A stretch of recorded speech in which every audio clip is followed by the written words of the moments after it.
आयोजित किए हैं उनका सूत्रपात करने वाले इस विजयादशमी उत्सव के निमित्त हम सब एकत्रित लोगों के बीच में आज के हमारे प्रमुख अतिथि महोदय भूतपूर्व राष्ट्रपति जी आदरणीय रामनाथ जी कोविंद,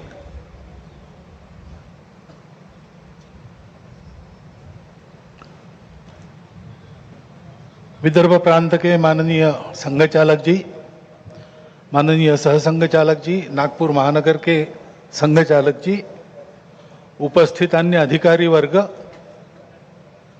परम श्रद्धेय संत वृंद, आत्मीय स्वयंसेवक बंधु, नागरिक सज्जन एवं माता भगिनी, यह वर्ष श्री गुरु तेग बहादुर जी के बलिदान का 350वां वर्ष इस नाते और संपन्न होगा।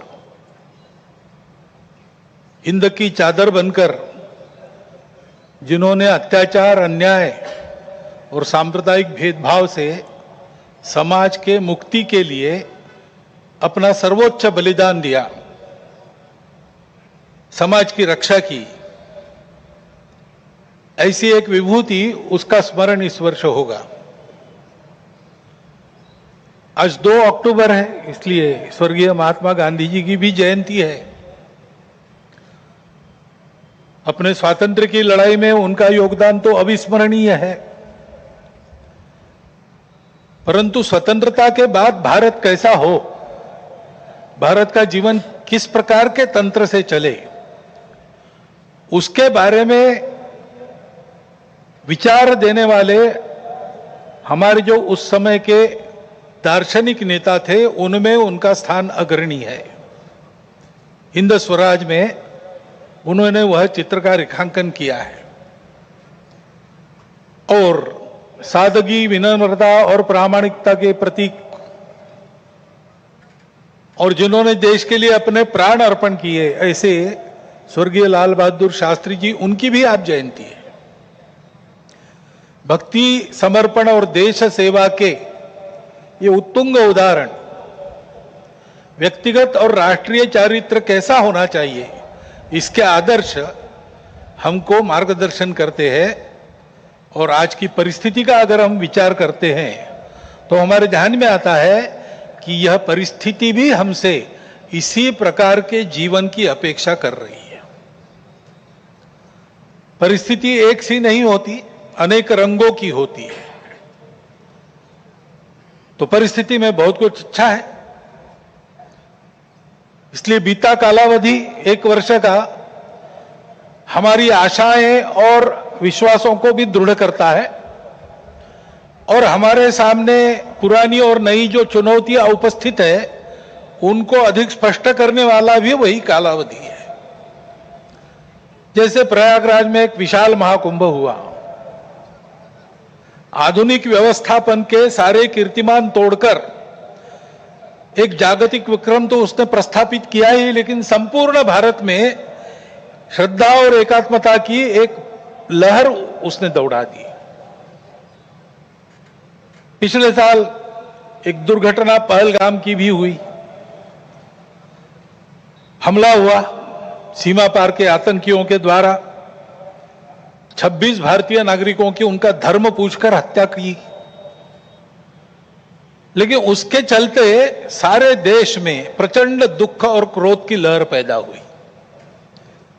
पूरी तैयारी करके सरकार ने, हमारी सेना ने उसका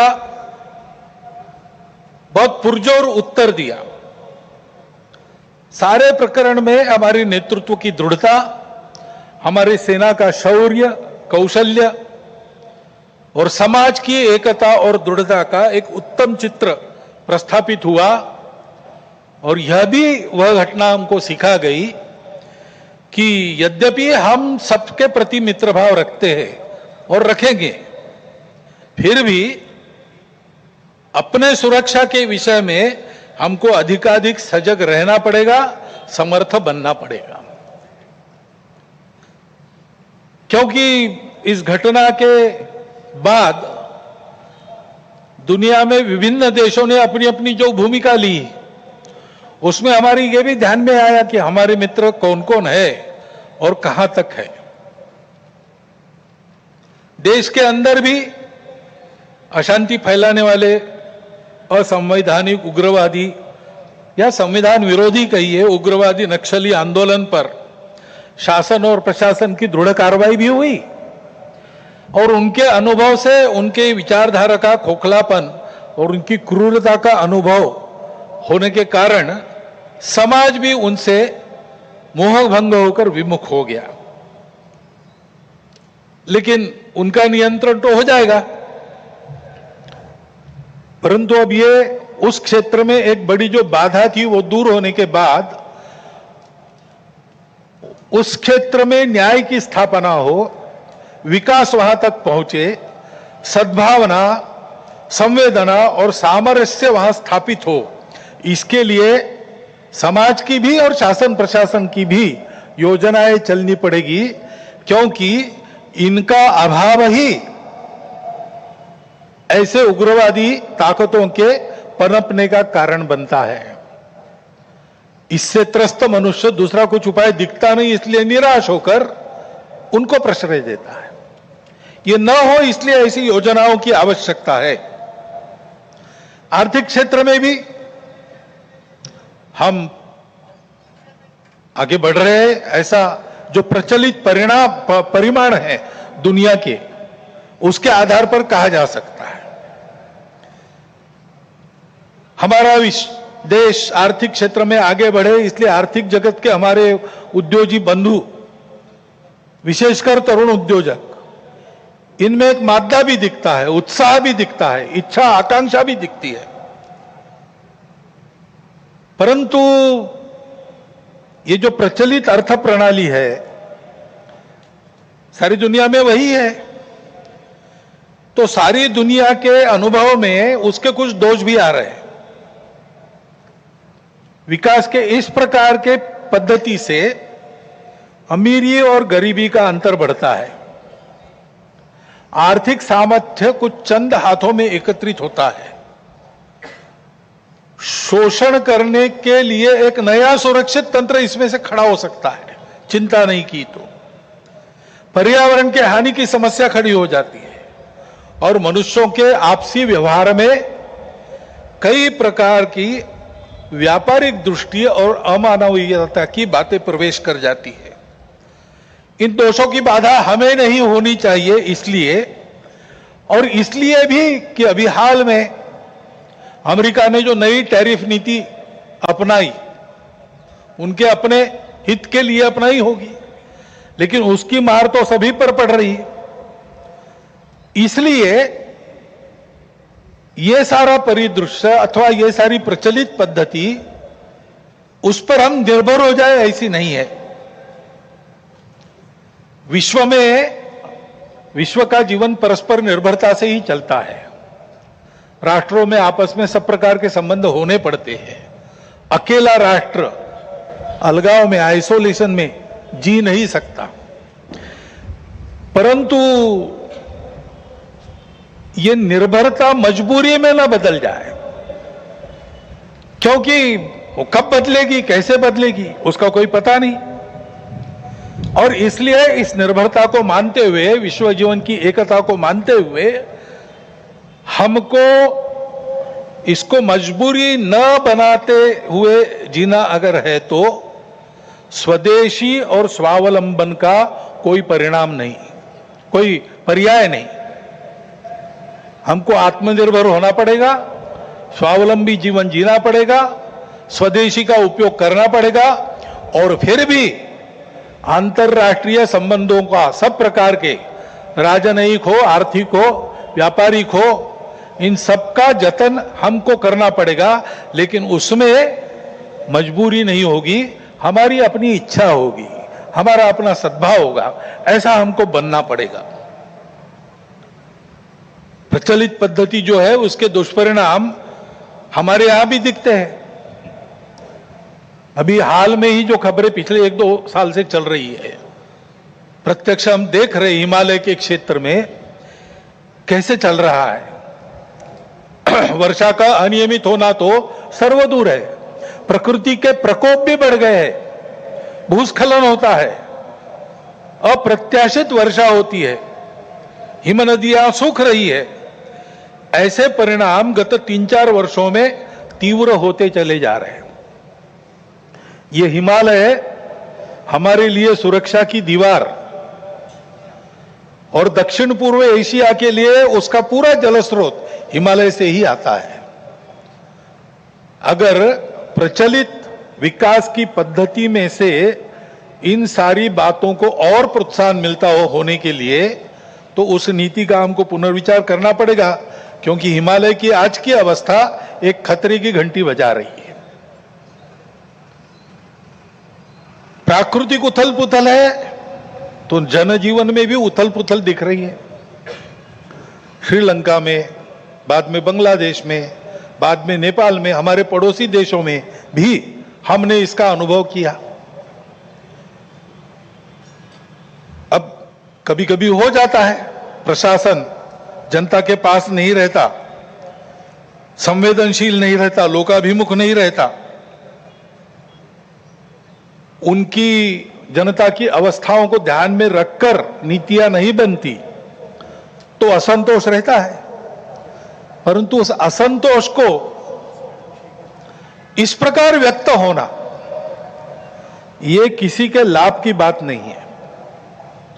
अभी अभी प्रमुख अतिथि महोदय ने कहा, 25 नवंबर के भाषण की याद की, उसमें इस प्रकार के जो आंदोलन है जिसमें इतनी सारी हिंसा और विनाश होता है, डॉक्टर अंबेडकर साहब ने उसको ग्रामर ऑफ अनार्की कहा है। प्रजातांत्रिक मार्गों से भी परिवर्तन आता है, ऐसे हिंसक मार्गों से परिवर्तन नहीं आता है। एक उथल पुथल हो जाती है लेकिन स्थिति यथावत रहती है। पूरे दुनिया का अभी तक का इतिहास देख लीजिए, जब से ये उथल पुथल वाली तथाकथित रिवॉल्यूशंस, क्रांतियां आई, किसी क्रांति ने अपने उद्दिष्ट को प्राप्त नहीं किया। राजा के खिलाफ फ्रांस की राज्य क्रांति हुई, उसका परिणाम क्या हुआ? नेपोलियन बादशाह बन गया, वही राजतंत्र कायम रहा। इतनी सारी तथाकथित साम्यवादी क्रांतियां हुई, सब साम्यवादी देश आज पूंजीवादी तंत्र पर चल रहे हैं, जिसके खिलाफ क्रांति हुई थी। ऐसे हिंसक परिवर्तनों से उद्देश्य नहीं प्राप्त होता है, उल्टा इस अराजकता की स्थिति में देश के बाहर की स्वार्थी ताकतों को अपने खेल खेलने का मौका मिलता है। और इसलिए हमारे पड़ोसी देशों में जो उथल पुथल हो रही, ये हमारे ही देश है, वे हमसे दूर नहीं है। कुछ वर्ष पूर्व भारत ही थे, हमारे अपने हैं। उनमें इस प्रकार की अस्थिरता उत्पन्न होना, ये हमारे लिए,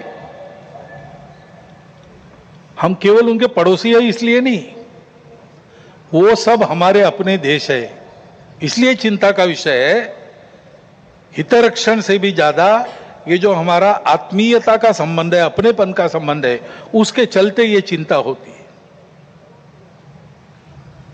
परिस्थितियां ऐसी है, जैसा मैंने कहा, दोनों प्रकार है। सुखदायक रूप बहुत दिखता है, सुख सुविधा बढ़ी, मनुष्य के ज्ञान की, विज्ञान की प्रगति हुई, व्यवस्थाएं आरामदायक बनी, राष्ट्र पास आए, माध्यमों के जरिए भी और आर्थिक लेन देन के जरिए भी। परंतु इस परिवर्तन की, विज्ञान और तकनीकी की गति इतनी ज्यादा है कि मनुष्यों की गति का बदलने की और उसका तालमेल नहीं बैठ रहा है। इसलिए भी मनुष्य जीवन में कई प्रकार की समस्याएं, युद्ध, अन्य छोटे बड़े कलह, ये तो सब चल ही रहे। प्रकृति के उग्र प्रकोप को हम अनुभव कर रहे हैं, लेकिन परिवारों में भी टूटन आ रही है। नागरिक जीवन में बढ़ता हुआ अनाचार, अत्याचार दिखाई देता है। इसके शमन के, इसके उपाय चलते हैं, प्रयास हुए हैं, परंतु इसका पूर्ण निदान होने में वो असफल हो गए हैं। और उसके ऊपर अस्वस्थता, कलह, हिंसा को बढ़ाते हुए विश्व में सब प्रकार की परंपरा, मांगल्य, संस्कृति, श्रद्धा, इसका संपूर्ण विनाश ही आगे परिवर्तन लाएगा। ऐसी उल्टी विचारधारा, विपरीत विचारधारा और घातक विचारधारा लेकर चलने वाला एक नया पंथ उदय में आया। बहुत पहले आया, आजकल वो भारत में भी अपने हाथ पैर फैलाने की कोशिश कर रहा है। सभी देशों में उसके कारण जो समाज जीवन की अस्त व्यस्त अवस्था हुई है और एक तरह से अराजकता की ओर सारा समाज बढ़ रहा है, ऐसी संभावना दिखती है। उसका अनुभव सब देशों में हो रहा है और इसलिए इन सारी परिस्थितियों को लेकर विश्व जब पुनर्चिंतन करता है तो वो भारत की ओर अपेक्षा से देखता है। भारत इसका कोई उपाय निकाले, ऐसे विश्व में भी अपेक्षा है। और सौभाग्य से भारत में एक आशा की किरण ये दिखाई देती है कि नई पीढ़ी में देशभक्ति की भावना, अपने संस्कृति के प्रति आस्था और विश्वास का प्रमाण निरंतर बढ़ा है। संघ के स्वयंसेवकों सहित समाज के व्यक्ति और समाज की संस्थाएं अभावग्रस्त वर्गों की निस्वार्थ सेवा करने के लिए अधिकाधिक आगे आ रहे हैं। समाज स्वयं को सक्षम अनुभव करता है और इसलिए कई बातों में सरकार के पहले पहल करके अपने सामने की समस्याओं का खुद ही निदान करने में यशस्वी हो रहा है। यह भी एक अच्छा लक्षण है और इसलिए ऐसे सब कार्यों में समाज का सहयोग संघ भी अनुभव करता है, अन्य ऐसे काम करने वाले संगठन और व्यक्ति भी अनुभव करते हैं।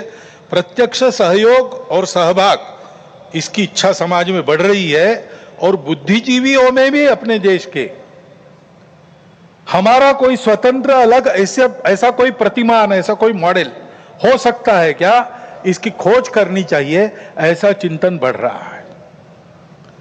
क्योंकि भारतीय चिंतन दृष्टि एक विशेष है। हमारे प्रमुख अतिथि महोदय ने जितने नाम लिए उन सहित स्वामी विवेकानंद से लेकर तो महात्मा गांधी जी, दीनदयाल उपाध्याय, राम मनोहर लोहिया जी तक, इन सब लोगों ने इस प्रकार की दृष्टि को सामने रखते हुए कुछ चिंतन दिया है। उसकी तफसील उसके अलग अलग होंगे, परंतु उसकी दिशा एक ही है। आधुनिक विश्व के पास जो दृष्टि है वो गलत नहीं है, लेकिन अधूरी अवश्य है।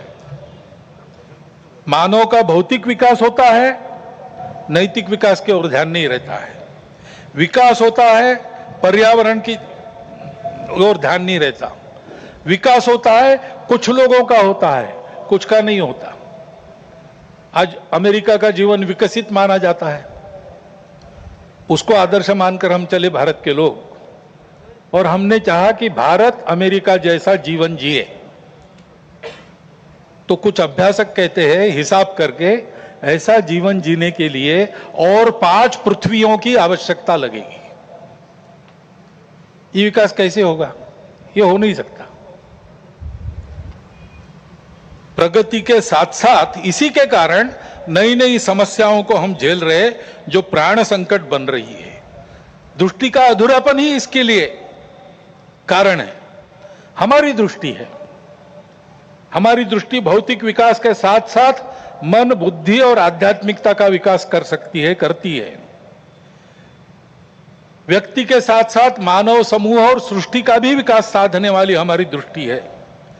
मनुष्य की आवश्यकताओं, इच्छाओं के अनुरूप आर्थिक स्थिति, इच्छा पूर्ति हो सबकी, ऐसी व्यवस्था, उसके साथ साथ ही समूह के प्रति और सृष्टि के प्रति कर्तव्य बुद्धि और अपनेपन का साक्षात्कार व्यक्तियों में जगाने की शक्ति हमारी इस दृष्टि में है। सहस्रों वर्षों तक विश्व में इस दृष्टि के आधार पर हमने एक सुंदर, समृद्ध, शांतिपूर्ण, परस्पर संबंधों को पहचानने वाला और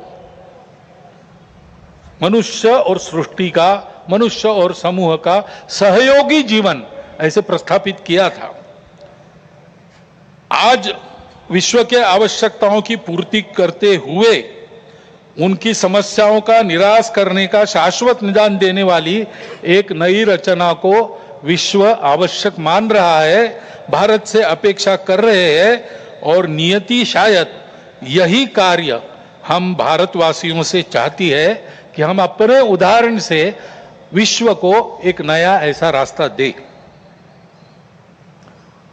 संघ 100 साल से ये सारा चिंतन, इन सब महापुरुषों का चिंतन लेकर, संघ का चिंतन नया नहीं है, वो अपनी दृष्टि के आधार पर अपने यहाँ परंपरा से चलने वाला आज तक आया हुआ यहाँ तक चिंतन है।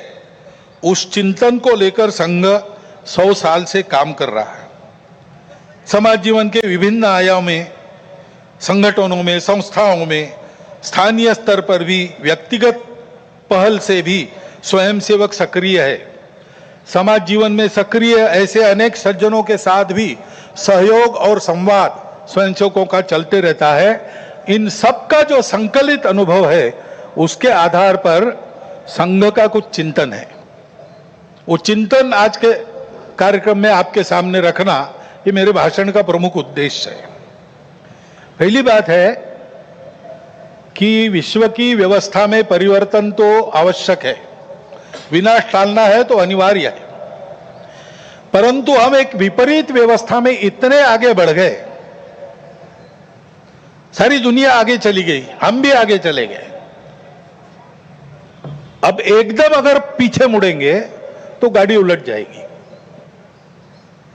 इसलिए इस गति से आगे बढ़ते बढ़ते हुए धीरे धीरे छोटे छोटे कदमों से हमको मुड़ना पड़ेगा, एक लंबा मोड़ लेके पीछे आना पड़ेगा। देश काल परिस्थिति का ध्यान रखते हुए हम अपनी समग्र और एकात्म दृष्टि के आधार पर अपना स्वयं का विकास पथ बनाकर विश्व के सामने एक यशस्वी उदाहरण रखेंगे, तब इस व्यवस्था का परिवर्तन प्रारंभ होगा। अर्थ और काम के पीछे अंधी होकर भाग रही दुनिया को धर्म की दृष्टि देनी पड़ेगी। वो धर्म पूजा नहीं है, वर्शिप्स नहीं है, वो धर्म खान पान रीति रिवाज नहीं है, वो धर्म इसके परे सबको जोड़ने वाला, सबको उन्नत करने वाला, सबको साथ लेकर चलने वाला, प्रजा की, सृष्टि की धारणा करने वाला धर्म है। उस धर्म का मार्ग हमको अपने उदाहरण से विश्व को देना पड़ेगा। भारतवर्ष को ऐसा होना ही पड़ेगा, ऐसे संघ मानता है 100 साल के अनुभव के बाद। अब संपूर्ण देश को ऐसा खड़ा करना है, लेकिन व्यवस्था है उसको नहीं बना सकती। व्यवस्था बनाने वाला मनुष्य होता है, समाज होता है, वो जैसा है वैसी व्यवस्था बनाएगा। कहते हैं प्रजातंत्र में, अंग्रेजी में एक वाक्य, people get the government they deserve. तो ये नहीं है कि सारा कुछ जिम्मा उन पर है, उनकी समीक्षा करके स्तुति या उनकी निंदा हम करते रहे, ऐसा नहीं होता है। जैसा समाज है वैसी व्यवस्थाएं चलेगी, और इसलिए समाज के आचरण में परिवर्तन आना चाहिए, तब व्यवस्था में परिवर्तन आता। वैसे भी कोई स्थापित व्यवस्था अपने को स्वयं को बदलने की इच्छुक नहीं रहती, और अपने को स्वयं को बदलने का उसका सामर्थ्य भी नहीं रहता, क्योंकि वो स्वयं को नहीं बनाती, समाज उनको बनाता है। ये सामर्थ्य समाज के पास रहता है। समाज को अपने आप को नए आचरण में ढाल कर खड़ा होना पड़ता है। ये व्यवस्था परिवर्तन की पूर्व शर्त है, और समाज के आचरण के परिवर्तन जो आता है वो भाषणों और पुस्तकों से नहीं आता। प्रबोधन तो करना ही पड़ता है, लेकिन प्रबोधन करने वालों को स्वयं जो परिवर्तन चाहते हैं उसका उदाहरण बनना पड़ता। अपने व्यक्तिगत जीवन में, सामाजिक जीवन में, राष्ट्रीय जीवन में, अपने स्वयं के परिवार के जीवन में, अपने आजीविका के कार्य में हम उस परिवर्तन का उदाहरण बनकर जिए। और ऐसे जो उदाहरण स्वरूप व्यक्ति होते हैं, जिनके जीवन में पारदर्शिता है, निस्वार्थ बुद्धि है, जिनके पास प्रामाणिकता है, संपूर्ण समाज को अपना मानकर जिनका जीवन व्यवहार उस समाज के हित के लिए चलता है, ऐसा स्थानीय नेतृत्व देने वाले व्यक्ति होने पड़ते हैं। इसलिए उन व्यक्तियों का निर्माण करना पड़ता है। और इसलिए संघ का अनुभव है, व्यक्ति निर्माण से समाज परिवर्तन और समाज परिवर्तन में से व्यवस्था परिवर्तन, यही देश में और विश्व में परिवर्तन लाने का सही तरीका है। हर समाज में यही अनुभव है, ऐसा ही होता है। सब प्रगत देशों का इतिहास देखिए, आधुनिक इतिहास देखिए, ऐसा ही हुआ है। ऐसे व्यक्ति निर्माण करने की समाज की व्यवस्थाएं रहती है। हर एक राष्ट्र में, हर एक समाज का अपना एक पारिवारिक जीवन का तरीका था। अब लगभग सब जगह ध्वस्त हो गया, केवल भारत में बाकी है। परंतु 300 साल पहले अमेरिका में भी एक तरीका था, यूरोप में भी एक तरीका था। उस तरीके से ऐसे व्यक्तियों का निर्माण होता है। उस देश की एक विशिष्ट शिक्षा रहती है, उस शिक्षा में से उसके व्यक्तियों का मन तैयार होता है और उस समाज के जो क्रियाकलाप चलते उसमें से भी मनुष्य निर्माण होता है। एक प्रसिद्ध वाक्य है, the battle of Waterloo was won on the playgrounds of Harrow and Eton. वहां पर खेल खेलते खेलते जो समाज तैयार हुआ, उसने जगत जेता कहे जाने वाले नेपोलियन को हरा दिया। ये ताकत कहां निर्माण हुई? समाज की व्यवस्था में निर्माण हुई। हमारे यहां भी ये था, परंतु 1000 वर्षों के आक्रमण में वो सब अस्त व्यस्त हो गया और बिना इसके काम नहीं होता, क्योंकि मन बुद्धि से ये सारा विचार मानने के बाद भी रोज के आचरण की आदत बदलनी पड़ती है। आदत बदले बिना परिवर्तन नहीं आता, केवल बातों से नहीं आता, केवल सोचने से या सपने देखने से नहीं आता। जैसा आपको देश चाहिए वैसा आपको होना है, और वैसा आपको होना है तो आपकी अपनी आदत दुरुस्त होनी चाहिए। उसकी व्यवस्थाएं इसमें रहती है, वो हमारे यहां ध्वस्त हो गई। इसलिए राष्ट्रीय स्वयंसेवक संघ का निर्माण हुआ। संघ की शाखा ये आदत बदलने का तरीका है, उसकी व्यवस्था है। 100 वर्षों में इसीलिए सब प्रकार की परिस्थिति आई।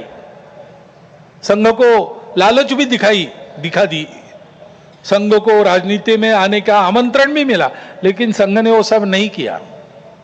संघ केवल एक ही कार्य में लगा रहा। संघ के स्वयंसेवकों ने हर परिस्थिति में शाखा को नित्य चलाया है।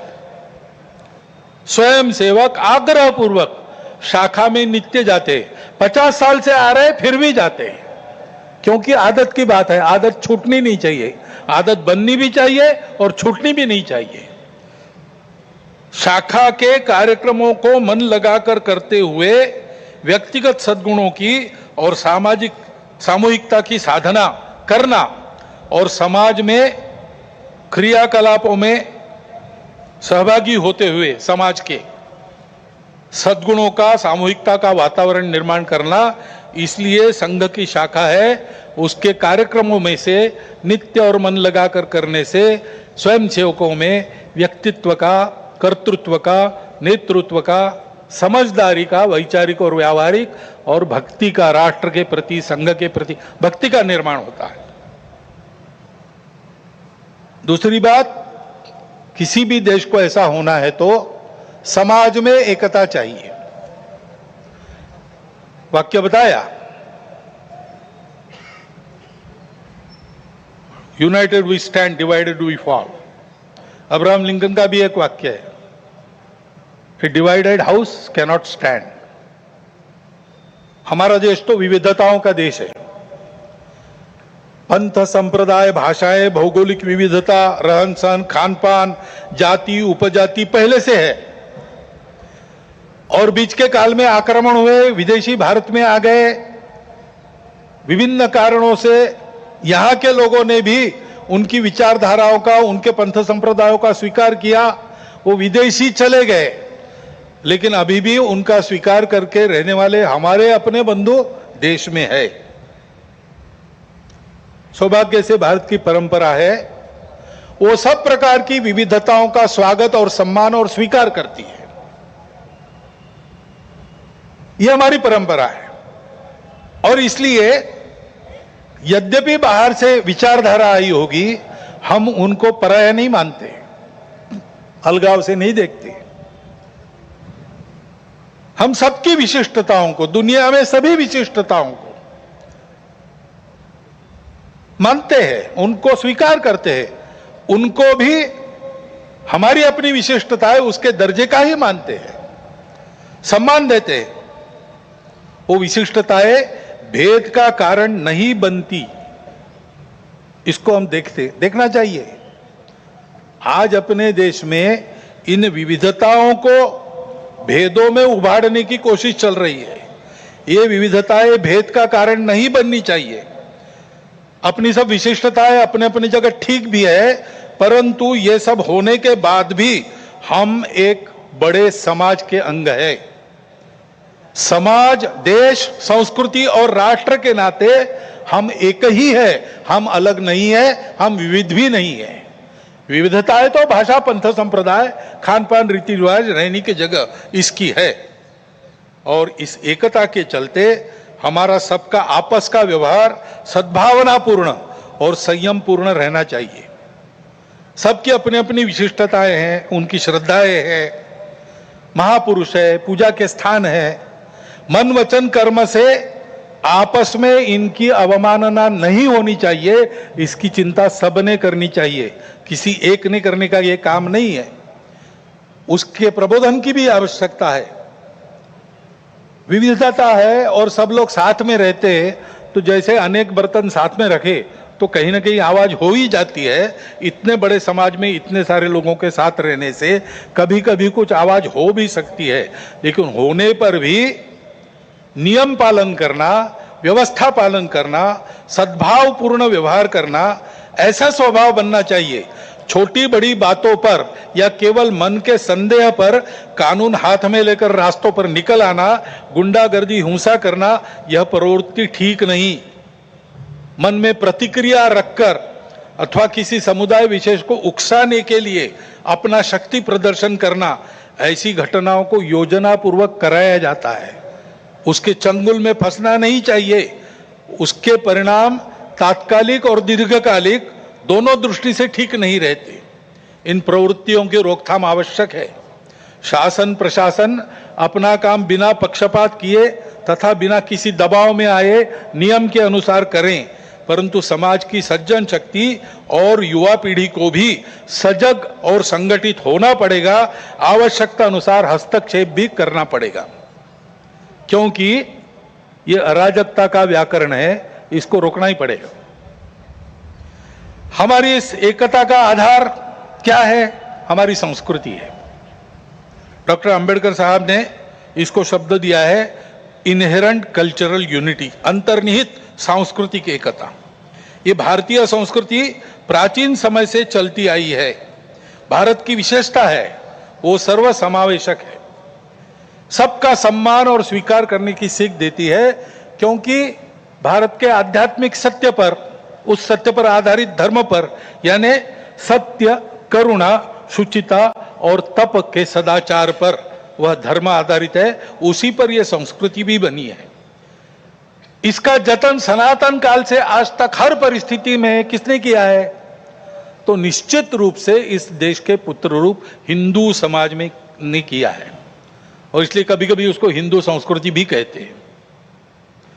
ऋषि ने अपने तपोबल से इसका निर्माण किया है,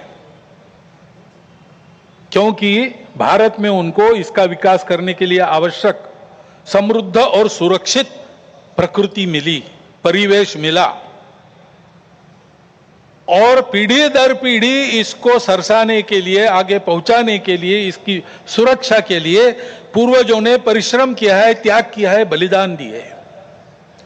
उस हमारी संस्कृति का आचरण, उसके आदर्श बने हमारे पूर्वजों का मन में गौरव और कृति में विवेकपूर्ण अनुसरण तथा यह सब जिसके कारण संभव हुआ, उस हमारे पवित्र मातृभूमि की भक्ति, यह मिलकर हमारी राष्ट्रीयता है। विविधताओं के संपूर्ण स्वीकार और सम्मान के साथ हम सबको एक माल में मिलाने वाली यह भारतीय संस्कृति, यह राष्ट्रीयता है। इसको हम हिंदू राष्ट्रीयता कहते हैं। यही हमारे लिए हिंदू राष्ट्रीयता है। किसी को हिंदू शब्द से आपत्ति है, वो हिंदवी कहे, भारतीय कहे, आर्य कहे, जो कुछ है, ये सारे समानार्थी शब्द है, हम लोग जानते हैं। परंतु इस राष्ट्रीयता का स्पष्ट स्वरूप निर्देशित करने वाला एक ही शब्द हमको मिलता है, वो है हिंदू। वो कोई राज्य पर आधारित कल्पना है। हमारा राष्ट्र राज्य पर आधारित कभी रहा नहीं। हमारे यहां नेशन स्टेट की कल्पना नहीं है। हमारी यह संस्कृति राष्ट्र को बनाती है। राज्य आते जाते रहते हैं, राष्ट्र निरंतर विद्यमान रहा है। सनातन काल से अब तक ये हमारा प्राचीन हिंदू राष्ट्र है। इस अर्थ में हिंदू राष्ट्र है। सब प्रकार के उतार चढ़ाव हमने देखे, गुलामी भी देखी, स्वतंत्रता भी देखी। हम सदैव विद्यमान है। और इसलिए हिंदू समाज का बल संपन्न होना, शील संपन्न होना, संगठित होना इस देश के एकता, एकात्मता, सुरक्षा और विकास की गारंटी है। क्योंकि हिंदू समाज सनातन काल से यहां चलते आया है, वो इस देश का उत्तरदायी समाज है, रिस्पॉन्सिबल सोसाइटी है। और सौभाग्य से इस संस्कृति के और धर्म के कारण ऊपरविद के अनेकविध नाम और रूपों को देखकर, दुनिया की विविधता को देखकर मनुष्यों में बंटवारा और अलगाव खड़ा करने वाली हम और वो, अस एंड देम, इस मानसिकता से ये समाज पूर्णतः मुक्त था, मुक्त है और मुक्त रहेगा। वसुधैव कुटुंबकम की उदार विचारधारा का पुरस्कर्ता और संरक्षक यही समाज रहा है। विश्व के विकास में अपना अपेक्षित और उचित योगदान देने वाला देश, इसको बनाना ये इसीलिए हिंदू समाज का कर्तव्य बनता है। उसकी संगठित कार्य शक्ति के द्वारा विश्व को नई राह दे सकने वाले धर्म का संरक्षण करते हुए भारत को वैभव संपन्न बनाने का काम संकल्प लेकर 100 साल से कर रहा है संपूर्ण हिंदू समाज को संगठित करने का कार्य। क्योंकि समाज एक बार संगठित हो जाए तो ये सारे काम दूसरे किसी को नहीं करने पड़ते। नेताओं को, पार्टियों को, सरकारों को नहीं करने पड़ते।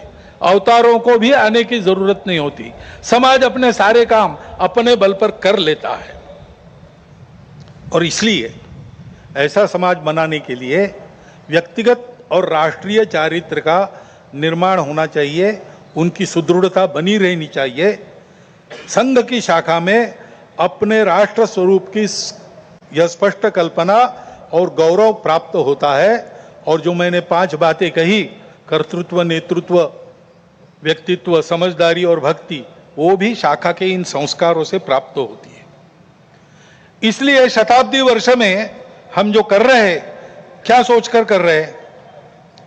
एक तो ये सारा उत्पन्न करने वाला संघ की शाखा का काम, वो भौगोलिक दृष्टि से, समाज के विभिन्न स्तरों की दृष्टि से सर्वव्यापी होना चाहिए।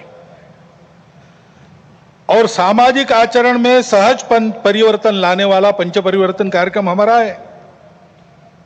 उसका कुछ वर्णन तो प्रमुख अतिथि जी ने भी किया है, मुझे आज करने की आवश्यकता नहीं है, क्योंकि इन 5 विषयों का पूरा विवरण गत 2-3 वर्षों में हम सतत कर रहे हैं। सबको पता है ये पंच परिवर्तन क्या है। सामाजिक समरसता, कुटुंब प्रबोधन, पर्यावरण संरक्षण, स्वबोध तथा स्वदेशी व नियम कानून, नागरिक अनुशासन और संविधान का पालन, इन 5 विषयों में स्वयं के आचरण से उनके उदाहरणों का, स्वयंसेवकों के उदाहरणों का अनुकरण समाज में हो, ऐसी अपेक्षा रख के कार्यक्रम चलेगा। इसमें जो करना है कृतियां, वो बहुत सरल है, सहज है, सब कर सकते हैं। और ये करने वाले केवल हम नहीं हैं, पहले से भी इस प्रकार के कार्यक्रम करने वाले अनेक व्यक्ति और अनेक संगठन समाज में है। उन सब के साथ हमारा सहयोग समन्वय कुछ शुरू हो गया है, कुछ साधा जाएगा, सबको सहयोग रहेगा, सबके साथ समन्वय रहेगा। इसके आधार पर जो परिवर्तन आएगा समाज में, उससे भारतवर्ष खड़ा होगा। भारत का यही भूमिका भारत की रही है विश्व के इतिहास में। समय समय पर विश्व का खोया हुआ संतुलन वापस लाने वाला, विश्व के जीवन में संयम और मर्यादा का भान उत्पन्न करने वाला विश्व धर्म देना, कुछ वैश्विक मूल्यों के आधार पर अपने अपने देश की प्रकृति के अनुसार ये सारा योगदान हो, इस प्रकार का अपना अपना राष्ट्र खड़ा करना, ऐसा ये विश्व धर्म देना, ये भारत की भूमिका रही है। हमारे स्वातंत्र्य संग्राम तथा राष्ट्रीय नवोत्थान में पुरोधाओं के सामने स्वतंत्र होने के बाद भारत की समृद्धि और क्षमताओं के विकास का परिणाम क्या होगा, इसका जो चित्र था वो यही था। हमारे बंगाल प्रांत के माननीय संघ चालक थे स्वर्गीय केशव चंद्र चक्रवर्ती, उत्तम कवि थे। उन्होंने इस बात को अपने एक कविता में बड़े सुंदर शब्दों में व्यक्त किया है। बाली सिंघल जबोद्वीपे प्रांतार माझे ओठे, कोतो माठ कोतो मंदिर कोतो प्रस्तारे फूल फोटे, तादेर मुखेर मधुमय बानी, शुने थेमे जाए सब हानाहानी, अभ्युदयर सभ्यता जागे विश्वेर घरे घरे। सिंहल और जावा द्वीप तक भारतीय संस्कृति का प्रभाव फैला हुआ था। जगह जगह मठ मंदिर थे जहां जीवन की सुगंध फूलों से बिखरती थी। भारत की मधुर और ज्ञानवाणी सुनकर अन्य देशों में भी वैरभाव और अशांति समाप्ति होती थी और अभ्युदय की यानी सबके उदय की सभ्यता जागती थी। आइए भारत का यही आत्मस्वरूप आज की देशकाल परिस्थिति से सुसंगत शैली में फिर से विश्व में खड़ा करना है। पूर्वज प्रदत्त इस कर्तव्य को और विश्व की आज की इस अनिवार्य आवश्यकता को पूर्ण करने के लिए हम सब मिलकर साथ चलकर अपने कर्तव्य पथ पर अग्रसर होने के लिए आज की विजयादशमी के मुहूर्त पर सीमोल्लंघन को संपन्न करें। भारत माता की जय।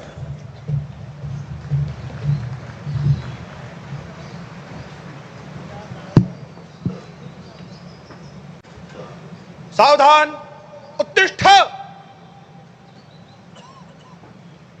भुज दंड।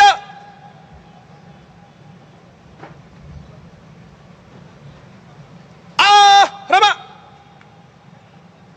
सभी उपस्थित माता भगिनी सज्जन वृंद से प्रार्थना है कि वे कृपया ध्वजावतरण के लिए अपने स्थान पर खड़े रहें।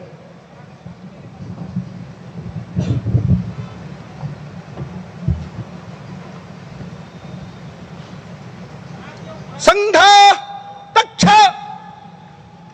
ध्वज प्रणाम।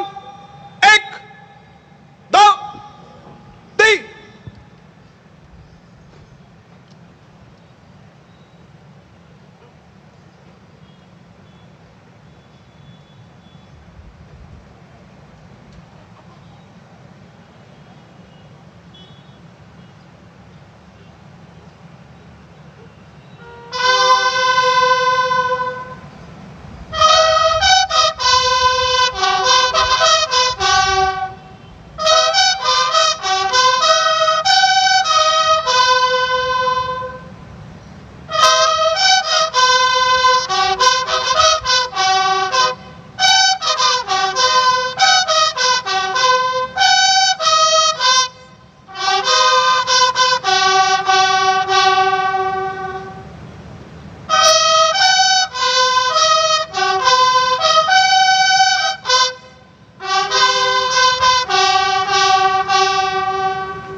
स्वयंसेवक बंधु अपनी अपनी जगह नहीं छोड़ेंगे।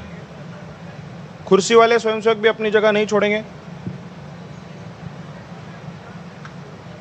संघ